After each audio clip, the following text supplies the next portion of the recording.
Welcome to Women's History Month. I'm Sisters in Smoke, and today we are talking to one of our favorite retailers in Tampa, Angela Yue. Nice to see you, Angela. Hi, how are you? Very good, very good. Good to see you. Great to see you, even though I'll be seeing you in a couple weeks in Vegas.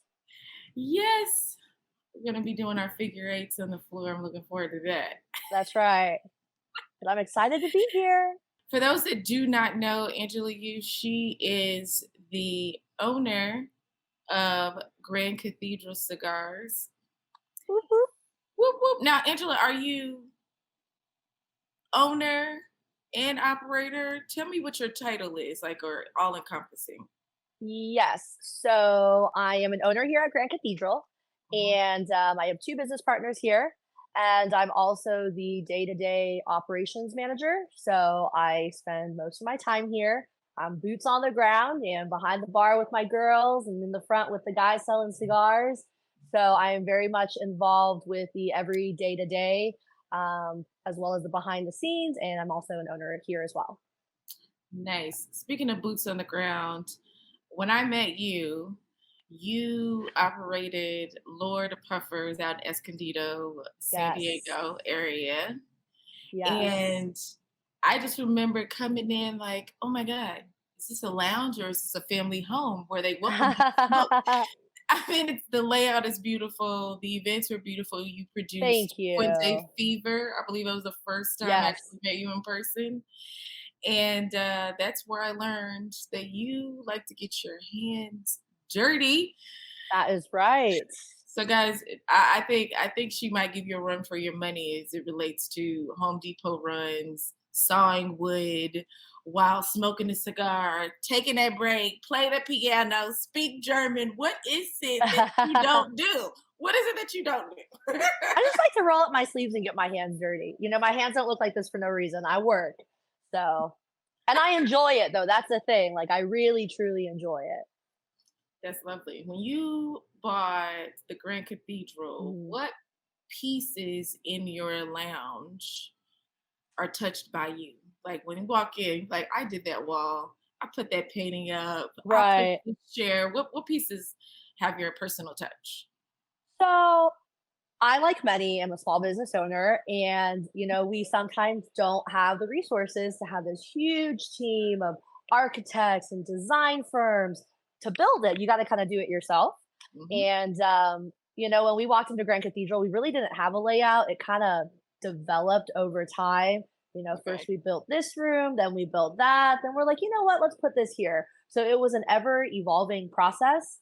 Mhm. I can say that I am very proud that I lifted every single piece of wood that is in this building, from wall to window frame to floor. I picked that up at Home Depot on Dale Mabry in Tampa. But as far as Okay. the actual construction work does, I did a lot of the flooring. So I love using that nail gun, the pneumatic nail gun, and shooting that floor up. So I did a lot of the flooring, did a lot of the staining. In one of the rooms, we have all brick walls, but the brick color was deteriorating. And because of how old the building is, I hand painted every single brick. So that was really fun. The garden, I love plants. So the entire lush landscaping, I was really involved with that. But I definitely like to roll up my sleeves. And, if you ask any one of my friends, they'll say if Angela wasn't selling cigars, my dream would be to be a general contractor, like hands down. Wow. So tell me, Yeah. so where did you learn your way Mm, around tools? Because I'm not. Don't hand me the staple gun, or right. I'm definitely going to the hospital. Right. Growing up, I was always kind of like a tomboy. Like, I never played with Barbies. I played with Legos. I never dressed up dolls. I played with hot cars and Hot Mhm. Wheels. And I grew up with a single mom who really didn't speak much English, but she did real estate and she handled a lot of rental properties. So when she needed a doorknob changed out or a lock changed out, like I remember being 8 years old, going to Home Depot with my mom and translating to the person who worked there, like, oh, this is the type of doorknob we need. And then we would take it home, and it was either she did it or I did it. So you kind of just had to learn. Yeah. And that's really how I grew up. If you can't find somebody to do it, then you just got to do it yourself. And over trial and error, you learn and you figure it out. So, Oh my yeah. goodness. That's fantastic. So what is German your first language? No, so I speak Chinese, Cantonese, Mandarin, and I like to think that I know a little Spanish, but I don't. Oh! I'm working on it too. I'm working I'm Right. listen. I just go to Germany for like different trade shows. So I had a period in life where I manufactured hookah tobacco, and a lot of our trade shows were based in Germany. So Yeah, I traveled there quite a bit. sweet. Okay. So I was like, man, I know I've walked past you a couple of times just written like, wait a minute now. What is that Yeah. what is that I hear? No, my friend's nickname for me is that I'm like a parrot because I learn language really fast. I don't Nice. necessarily know what all the words mean, but I can repeat things. So, like, I know Spanish songs and I have no clue what they're saying, but I can recite every single word. Okay, you have to give me notes because I'm telling you, every time I go to the Dominican, they're like, "You're Dominican now. You should know this Spanish." And I'm like, "You go too fast. You go too fast." Yeah. I can't pick it up. I may Mhm. understand it, but by the time my little brain goes to process, they've moved on. Right. They're They're already half da da da da da da da da. 100%, 100%. So Tampa versus California. Now you've carried your vibe to Florida. How different Yes. is the consumer energy? Oh, I love it out here. I mean, I love California because that's where I was born and raised, and California is just beautiful. Like, there's Yeah, something about California that's just absolutely gorgeous. yeah, But in Florida, especially for cigars, which is the line of work that we work in, tobacco and cigars, premium cigars, it's really a lifestyle here. yeah, In California, we have cigar lounges, and when you go there, you see the regular people. There's a lot of regulars, and there's a community there. But yeah. here, it's a really a lifestyle, and it's a part of everyone's lives. If they don't, if they're not a regular cigar smoker, it's not uncommon to find somebody whose grandparents worked at a cigar factory, or someone at Cuesta Rey over at the JC Newman factory. So cigars is just so heavily involved in the identity of Tampa, that we're very fortunate because you can come in here on a Friday night and you'll just see six girls sitting at the bar smoking cigars, not because they're with a boyfriend, not Yep. because they're with their husband, not because they're trying to find a husband or a boyfriend, but simply like they want to smoke cigars and have fun. So it's definitely a culture here. And, you could drive and hit a stoplight and someone has a cigar in their mouth. So it's just so normal here. That's nice. It's a different, and I've been, so if I was sitting at the bar, I'm coming for the beautiful bourbon selection that I know that you have. Right. Yeah, no, it's just really a part of what Tampa is. And Yeah. it's not, in California, if you see a beautiful group of women walking into a cigar lounge, sometimes it's weird. They're like, why are they at a cigar lounge? But here, it's just so normal. Like, Yeah. everyone smokes cigars. Everyone. So That's it's a lovely. great place to be. So lots of talk, obviously, or maybe not obvious for some Mhm. people. Let's talk about whether or not both of one or both of your lounges are officially or unofficially Fuente. Can you confirm or deny whether you're I running would actually like to Fuente answer this Cigar Lounge? question because there's a lot of speculation that goes around, and I'd like to debunk it today. So, Yes, let's go. so Lord Puffer was my first lounge that I opened. Yeah. It's the first lounge that I owned and opened. I opened several other lounges before that. But Okay. Lord Puffer was a heavily Fuente eccentric store. So we definitely, love our Fuente cigars, and it was very heavily Fuente branded with the artwork and just the culture. That store I ended up selling 2 years ago, so I'm no longer involved with it. But Okay. at the time, it was a very, Fuente eccentric store, just because I love the brand personally as an end consumer.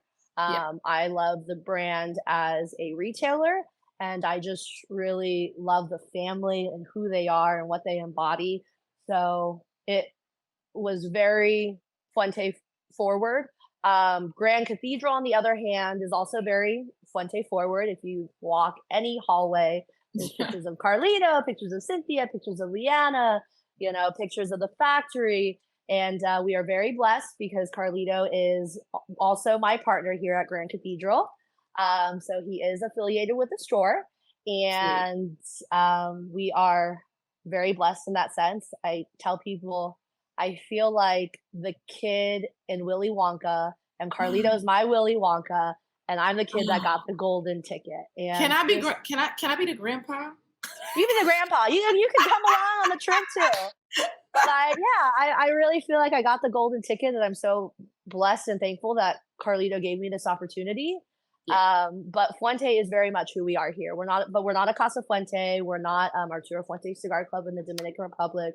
But Okay. Fuente is who we are at the store. It's our identity, and we really believe in their family, their business, how they treat people, how they treat customers, how they view their cigars, and Mhm. it's kind of like our low key, not advertised mission statement, but we are Fuente here. Angela, there's nothing low key. There's nothing low key about that. But the beautiful thing is that I mean, I like a little Fuente, but I'm not well versed on its entire catalog. But Right. I'm sure that if you're looking for something and you can't find it, Hey. she's the one to find it for you. And you know what? The Fuente thing, it wasn't because of business. And I know a lot of people think that. Like, I was a cigar smoker before I was a retail shop owner. Of And I had course. always admired the brand. So Mhm. all of that just kind of grew organically. And now it's just who we are. So I love it. I love it. Do you still produce Fuente Fever? So Fuente Fever, we had two in San Diego, 2018 and 2019. Right. Then COVID happened, and we Mhm. moved to Tampa. Since then, we haven't done a Fuente Fever. It's not completely off of the books, but we just have so many different events that are always going on. Yeah. One of the things is being in Florida, we have the capability of doing a lot of whiskey and liquor collaborations, which Very we really nice. weren't able to do in California. So a lot of our events are based on alcohol and cigar collaborations, but there may be a Fuente Fever in the near future.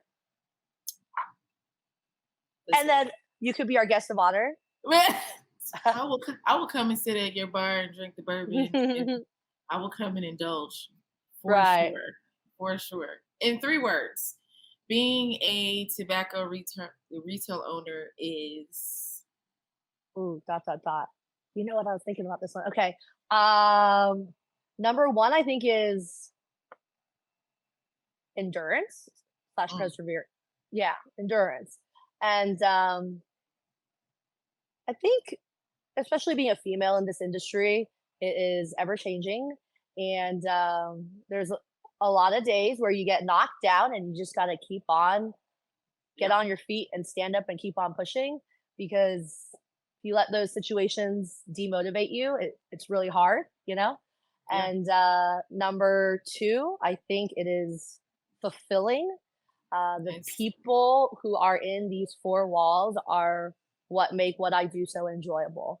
And I think that's what gives us the energy to keep on going every day. It's a community of people within a cigar lounge. There are Yeah. people from all walks of life, Yes. all different industries, all different ethnicities. And to see all these different people come together over one common denominator, which is tobacco leaves rolled into the shape of a cigar, like that's Mhm. really cool. Very And cool. it's extremely fulfilling. And then lastly, the girls at the bar would definitely make fun of me for this one. I always say chameleon. And what that means to me is the ability to adapt to every situation, Mhm. because as a retail store owner, we can't become complacent. Things are always changing. And if you're not adapting and changing with your environment, the ship keeps on set sail. So to me, you don't know, I was supposed to give you 3 words. I gave you a whole story, but Listen, those you are have kind of the key points. you have to walk them through, right? Because retail owners have their own experience, which is quite different than the Right. consumer, right? And sometimes I think as a consumer, we forget that Mhm. retail owners have feelings too. You know, you guys have Yeah. experiences as well and challenges. Right. So, which leads me to my next question. Describe your experience, being a retail owner. How has that shaped the Mhm. next 3 to 6 months for you? So I think if you were to ask me this question at Lord Puffer, it would be very different than here at Grand Cathedral, just because it's funny. I'm not even old, but I feel like every year that goes by, things that weren't important to me are now important to me. So like my opinion and my viewpoints just always change. But things that I've struggled with, I think, have definitely been social media and the online world. We're very blessed that we're in the digital age of social media. Yeah. But social media is also not an identity of who you are. It's a tool to one stay connected with friends and family. Two, it's a tool to grow your business. But for me, I struggled with social media because it was my identity and it really consumes you. And I think especially as a young female, Yeah. with all these beautiful women on social media, you start doing these comparisons and it just really gets into your head. So I Mhm. personally had to really disassociate myself from it for a little period of time. Yeah. Social media is a great tool, but I really struggled from it. Yeah. And along with opening my first store, Lord Puffer, came a lot of online bullying. And Oh no. there were so many more nights than not that I would go home and cry and cry and cry. But now, fast forward, to 2018. Now we're in 2024, so 6 years has passed, and life is great, and I couldn't be happier. But I would definitely say social media was a struggle. Online bullying was a struggle. So Oh my God. So, I mean, not to poke the bear, but no, yeah, I'm an open can you book at this point. Yeah. can you elaborate on the bullying? Like, what not just what was it like for you, but what was the bullying? What was the subject matter? I think it was, we opened Lord Puffer opened up fairly quickly, and it was a larger store that kind of made some noise. And we carried a lot of great cigars and a lot of great allocated cigars. So for me, it was always, oh, Angela has this because she's a female, it's because she's a woman that she got all these things. And it would really bother me. And, guys Of would say course. really nasty things. They would Photoshop my picture, like, got really nasty. And I, I don't really care whether I'm a female or a male. I just want to sell cigars because I love the cigar industry, and I don't think whether you're a male or female really determines how great of a store you can run or own. Mhm. I think it's a direct reflection of an operator and the staff and the team of people who are behind it. So it was just really hard because I didn't understand why so many people were mad over a cigar.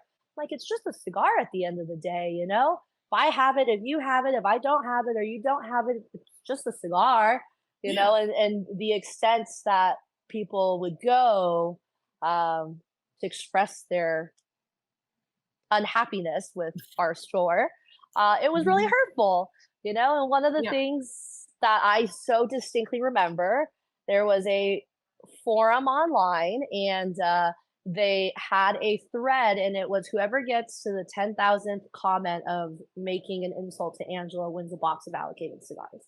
And to me, No at that way. time, oh yeah, at that time I was 28 maybe, and I'm looking at these men and I'm like, I'm younger than your granddaughter, and Mhm. then to speak about someone who you don't even really know anything about, it was just very hurtful.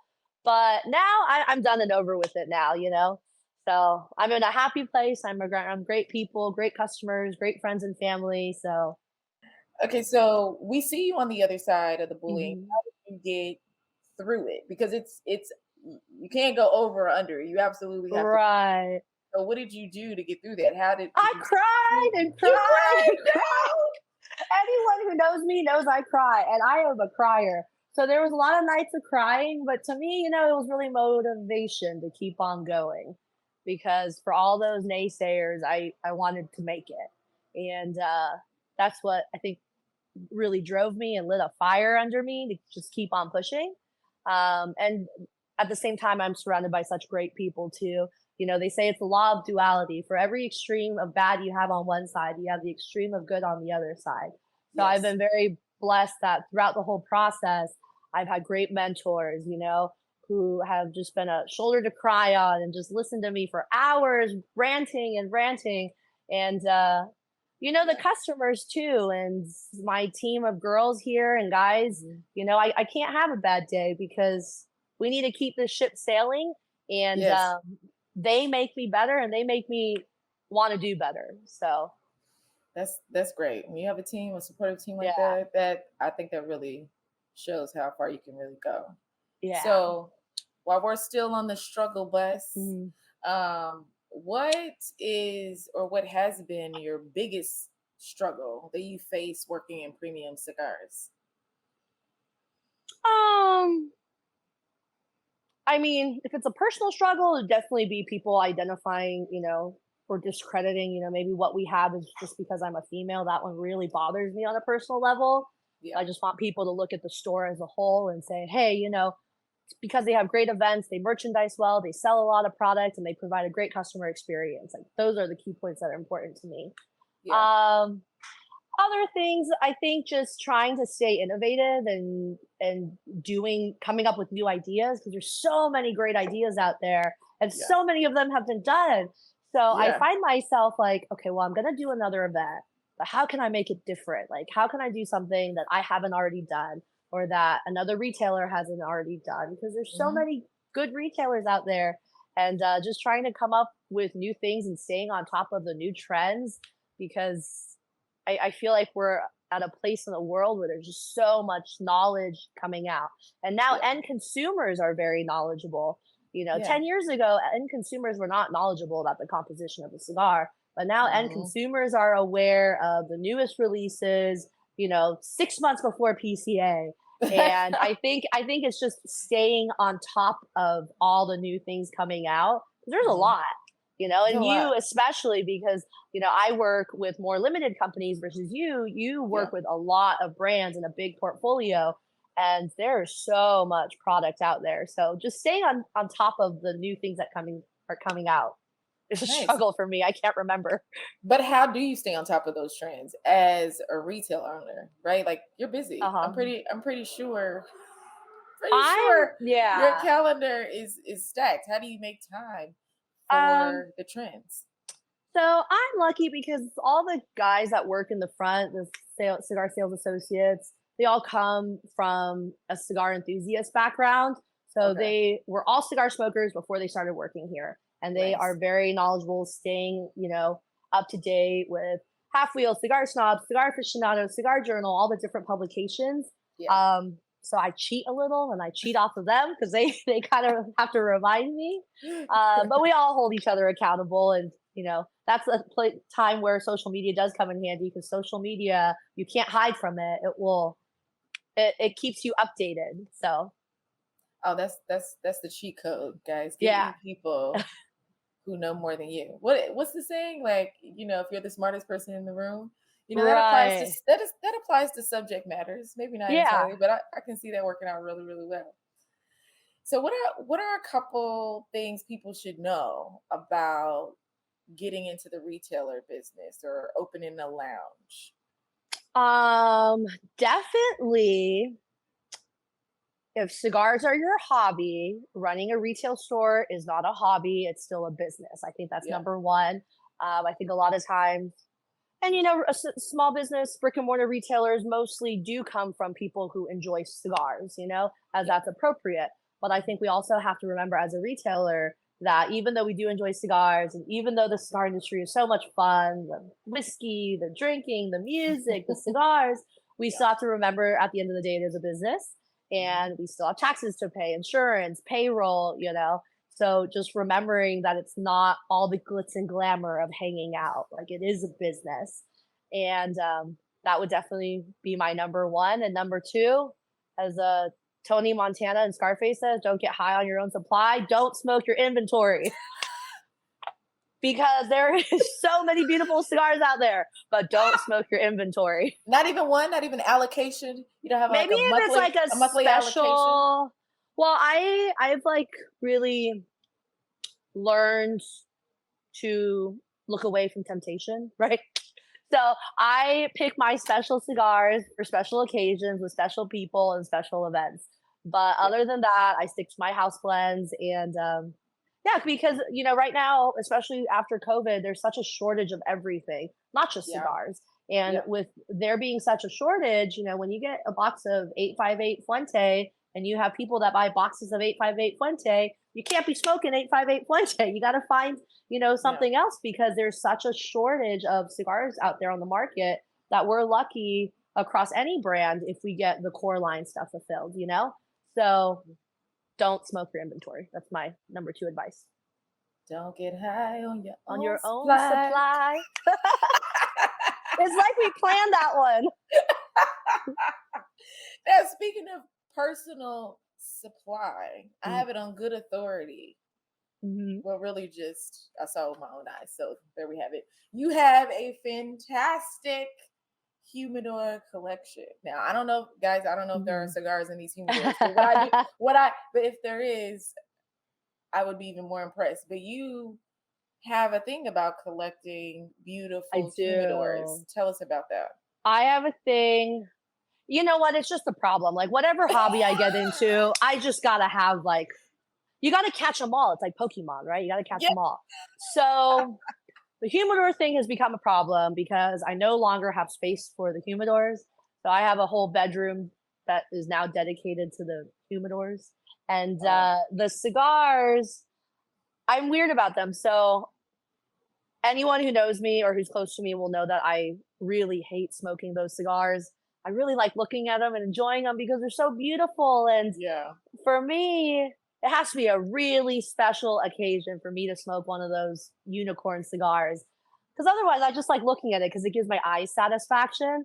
But I Oh, yeah. also collect a lot of cigars that people have gifted me throughout the years. Nice. So pretty much 90% of the cigars that I've been gifted through like conventions or meeting a new boutique cigar maker. I have everyone saved, everyone labeled with their name, the city that I got it in, and the year that I got it. And for me, because I meet so many different people through the store and through conventions, that's Mhm. just like a little reminder of, hey, I met this person and this was the conversation that we had. And it just kind of makes it Nice. more personal for me, other than Yeah. just, oh, this is another cigar. So Right. Oh, so the humidors are not just humidors; they also have cigars in them too. humidors have cigars in them. Yeah. Okay. So tell us But it about was your.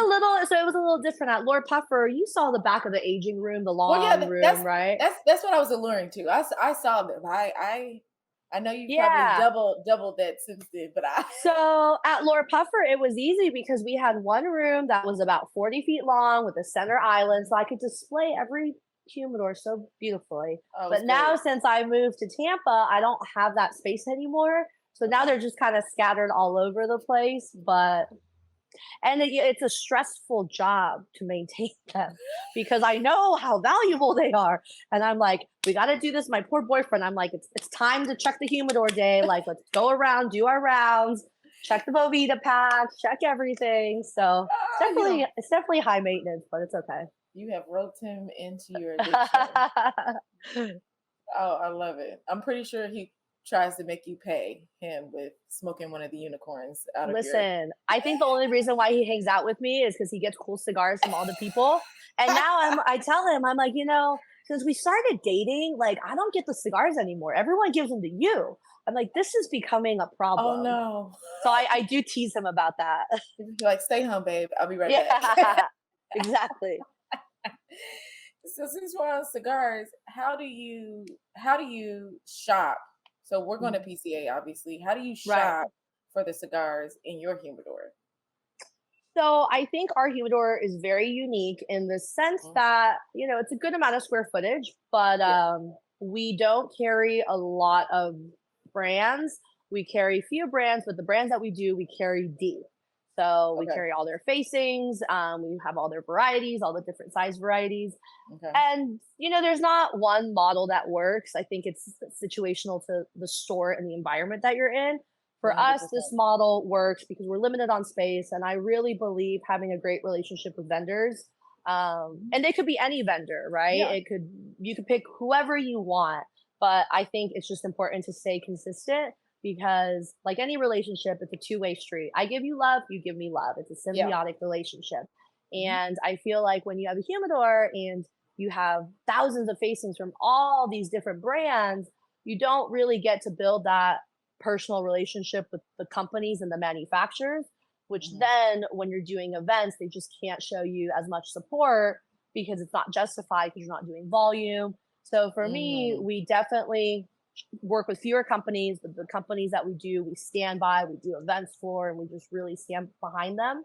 Mhm. Also, all of our brands are privately owned companies, privately owned families, and Wow. that's just kind of one unique thing about our place. So Nice. every brand that's downstairs is a privately owned cigar manufacturing company, and they're all vertically integrated. So they grow their seed, cure their tobacco, do the whole process from A to Z. And yeah, That okay, so for everyone who might be wondering why or how you cannot get into the Grand Cathedral, there is a threshold you must meet. I love, but and I mean it's not a bad thing it's because just a different model, right? well, right. I mean, as a consumer, right? Well, I'm not a retail owner, but as Hmm. strictly as a consumer, there are things, there are reasons why I would go to a certain lounge. There are Right. attributes and personal touches that would draw me to want to be here. You know what I Hmm. mean? And to be able to smoke this way, drink this way, experience this culture and this lifestyle this way is a draw for Hmm. me.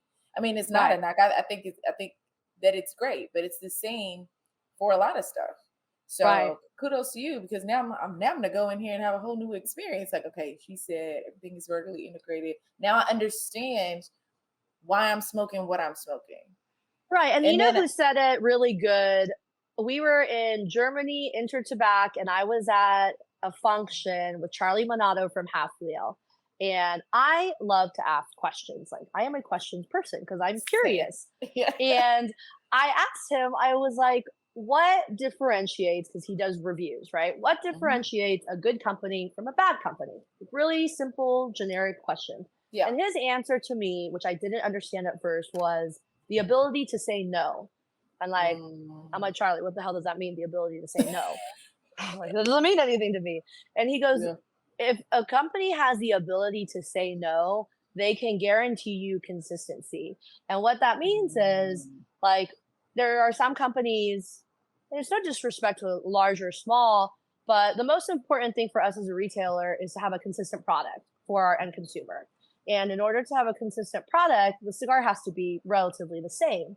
Right. And some manufacturers have the ability to say no to certain crops because they have an excess of other inventory that they can still continue selling throughout the year. And that ability to say no to maybe a product that is subpar, Yeah. it really just preserves the integrity of the brand. So when he said that, I'm like, you know what? That makes sense. Like, if you're stuck with a crop and you have to sell this crop to keep Mhm. the ball going, to sell another, to make another batch of cigars, you have to sell that crop and you have to sell those cigars. You can't sit on them. Yeah. And I think when that is rushed, it loses the integrity of the brand. So I don't know. Did that make sense? All of the sense. And what didn't Cool. make sense, I just learned something. So here we are. That's what we're here for. Take us to school, Angela. No, I give Charlie credit to that one. And to this day, I remember it so vividly. I'm like, Charlie said the ability to say no. And it's so true in every industry. Why rush and put out a product when you don't think it's fabulous, Yeah. and it's subpar, but you have to put it out because you have to continue the finances to keep things rolling. And Hmm. I think that really affects the consistency of a product. 1000% in the experience. So shout Yep. out to Charlie for dropping gems. So Charlie, have you shout out. so have you since you have a vertically integrated humidor, are have you ever brought in facings that your consumers ask for that are outside of those parameters? Yes. So I think that would be the one like the one instance where we do break that rule is Okay. if we have heavy demand from our consumers and we listen to our consumers and we bring it in. And Okay. I think that's like the one exception that we make. It is if we hear from the people because the people are the ones that buy the cigar. This is what they want, and we give it to them. So Right. That's good. That's very good. So, can you say one instance that that happened? Are we brand dropping? we can brand drop, you know, one old school one that people don't really hear about is PG, Paul Gramerian. That Ah. is an old school brand, and you rarely see it on the shelves, and it's not mass produced. But we have Hmm. a group of people who that is what they smoke, and we brought it in for them, and it's a great product. So, That I can confirm, guys, because the first time I came to your lounge, and I was actually surprised to see you because I think I caught you on an off day. It was a whim, uh huh. and uh, my friend and I we came in, and he's like, "Yeah, you can't get these anywhere," and they were along the back right wall. I can see them just a bit. He's like, "This one is really old. You can't get this anywhere." And I was like, "All right, that's what we're smoking." Yeah. And I'm so happy I had that experience because I haven't seen or smoked a PG since. Yeah, So thank you for those that. are dinosaur cigars. You don't see those around much. It's funny, the No. people that walk in the humidor that are like, "Oh my god, it's PG." They're Hmm. all like, I think like 65 and above, which nothing wrong with that, right? But it's No. definitely a older brand, and Hmm. yeah, I'm But it glad was they're still nice. around. It was nice to smoke it because I felt like I got a piece of the I got to smoke and understand whether it was or wasn't from my palate. I got to understand Mhm. what those legacy smokers what Right. they what they enjoyed and why they enjoyed it. As a matter of fact, the cigar box that I got it out of, it was signed. So I do remember that. That you know what? Your memory is great because it's exactly straight back on the right wall. You are 1000% correct. That's spot on. No, because it was, and it goes to your point about when we were talking about Mhm. experiences in different lounges. There are things that happen to you in your cigar journey that stay with you. And Mhm. even though you don't know what that is, the full circle moment for me is here for you to be able to explain why Right. certain brands are in your lounge. And Yeah. that's been with me ever since. So yeah, that's great. Ah, so we're going to PCA. Going to What PCA. can consumers expect to see when you come back from your visit? Do you have your eye on something special? I do so since we work with, I guess, a limited amount of brands, um, I'm excited for LFD. I know they have something coming out. I don't know what it is, but I got a teaser of, hey, we're gonna have something out coming out soon. And we, do great with LFD. So I'm excited to see what they have. Pete Johnson, I mean, Tatsuahe, he's like a Oh, chef in the kitchen. So yes, he I'm is. always excited for that one. And I think that's also on a personal level because I personally am also a Tatsuahe fan, not only because it sells so great in our store, but I am very much a Pete fan, Tatsuahe fan. So I'm excited to see what they have. Of course, Fuente and JC Newman, they usually have a good package of if you get this, you get this, and it's pretty straightforward and standard. Hmm. And those products just really pick up great traction. And Yep. then I personally want to go explore more of the accessory and NTP world. Nice. So I really like merchandise that's just not cigars that go in our gift shop because I Hmm. think since we're in Tampa, we're a large tourist destination.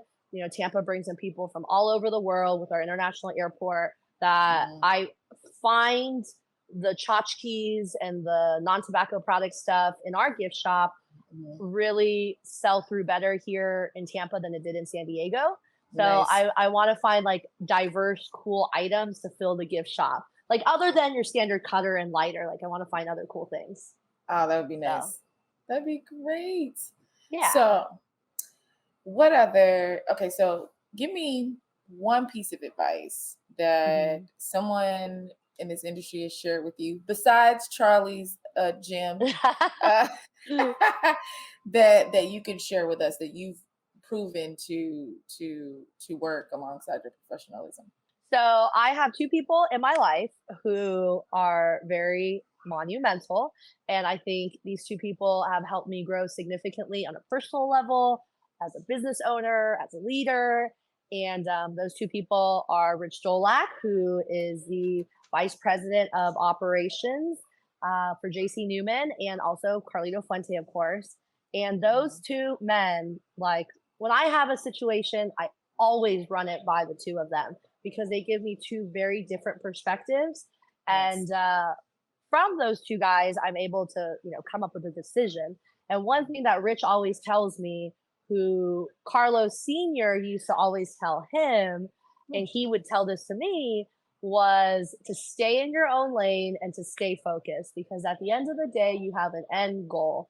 And there's so much clutter and chatter that's Yeah. around our everyday lives that we're focusing, at least I find myself focusing on things that don't really matter, that don't Mhm. really work towards the end goal. And he always tells me, Angela, stay focused, stay in your own lane. So that has really helped me, I think, as a business owner. Yeah. And I think really to grow up and mature, like having that mentality. So Mhm. that's definitely number one. And number two would be Carlito in my ear saying, Angela, take the high road. And sometimes I just want to strangle him. And I'm like, Carlito, I don't want to take the high road right now. Like, I'm very upset and I want to go fight somebody. But he's like, Angela, take the high road. So those two pieces of advice have really helped me as a business owner and a retail shop owner. Oh, that was good. Take the high road. Take I the think high that road. I think a lot of people can benefit from that in 2024. Take the high road. So then what's your piece of advice that you'd like to give anybody Ooh. that's listening? I think just always be an open listener. You know, I Mm. God speaks to us in mysterious ways. We just have to learn how to listen. And I Yeah. think, especially in a cigar lounge where you have people from all walks of life and all backgrounds, like you could really take something from all these people that are in here. And I think learning how to listen is important as a retail owner, listening to your Mhm. customers, listening to your team, listening to the people who are inside the walls.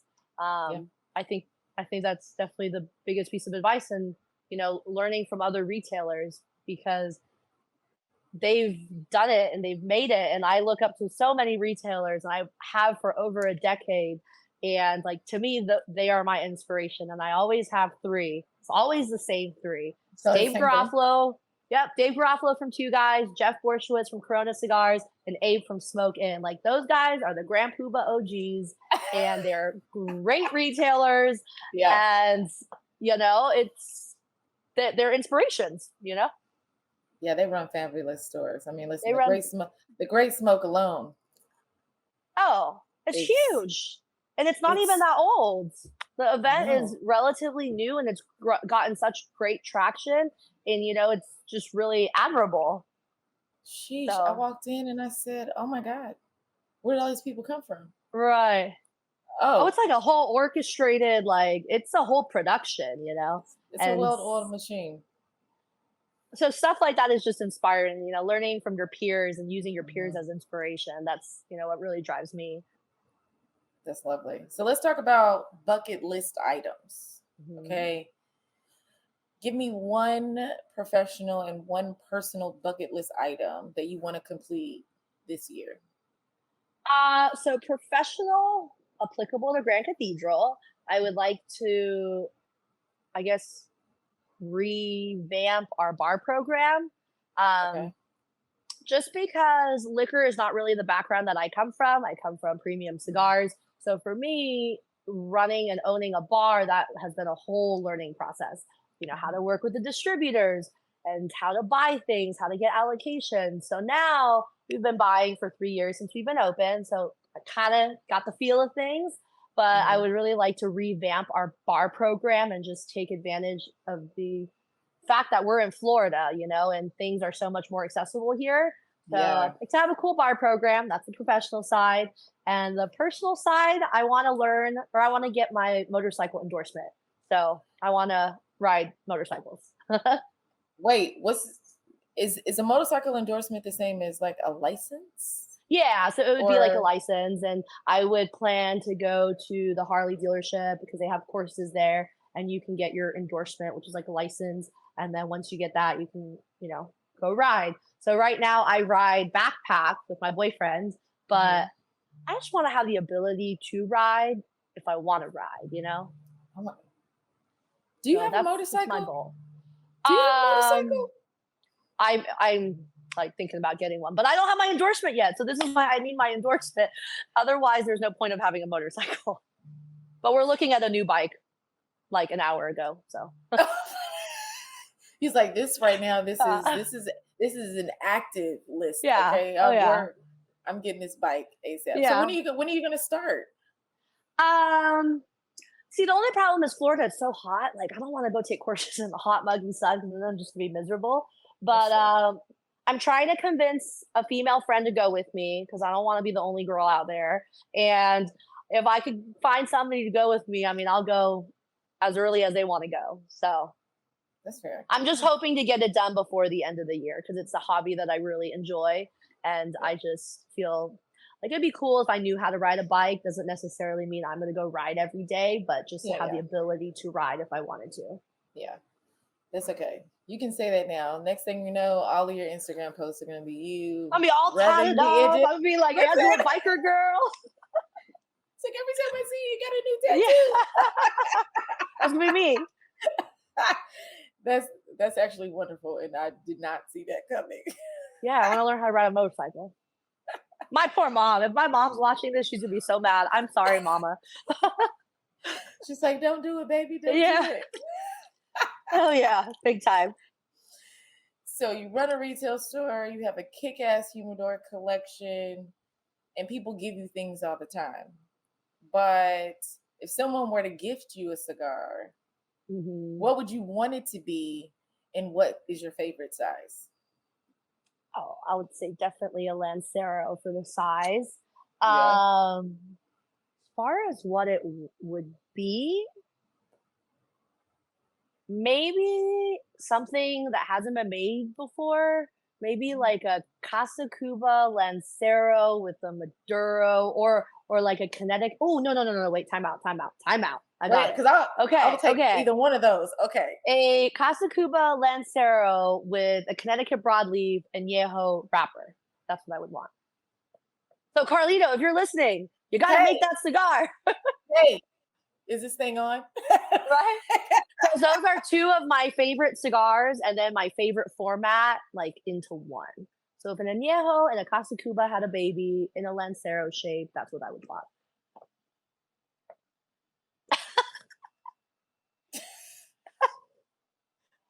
You're like, okay, I don't even know what to say. I am. That's what I want too, Carlito. Right? I feel like I could taste it right then. I'm sorry Because for then my it's mom. the best of both worlds. You have like the Mhm. complex spiciness of a Casa Cuba, but then the añejo to Ah, me is just so sweet, and the wrapper is like dark chocolate. So like you get the both best of both worlds. ah. That's what I would want. I Okay, hope I need he's it. listening. I I'm hope he's gonna listening. Carlito. Okay, I hope we're he's gonna. listening and makes It's that cigar. okay. I will. I know you have a direct line. I'm gonna send him this interview, this one clip, and say, "Can you get on this?" And hopefully by Christmas we'll get a little That is my gift. dream. We'll get a little 3-pack going. Right. I love it. Oh, beautiful. Well, thank you, Angela, for sharing your time, your knowledge, your retail gems with everyone in the cigar verse. We really appreciate having you here. I think you're a boss. Thank you. Thank you for having me. I you know what I've expressed to you, but I'm gonna express it on record. I admire this girl right here. I don't know if I'm pointing on the right side, but I admire her so much. I think she is not only beautiful outside, right? She has this Yes. energy, this aura, this bubble of positive energy, but she's so professional in what she does and knowledgeable. And I think it's such a great, especially for this month that we're in, I think it's such a great representation for females, you know, because that is who I want to be representing me, you know? I think you are a great face for us women, and I am so proud to be on the show with you. And I think it's so awesome that you're the one that's doing the interview because I think so highly of you. And thank you. I feel like now in this space, I feel like I can stand next to people that I admire. Like I know 1000%. we tend to throw comments and compliments back and forth, but there are the women in this space, they run deep. Their Right. knowledge runs deep and very, very vast. And it's just only my hope that, someone else can learn from you the way that I do. So Thank you. yes, 100%. So thank you, Angela. Please tell everyone where we can find you, the Grand Cathedral, what you have Mm. coming up next.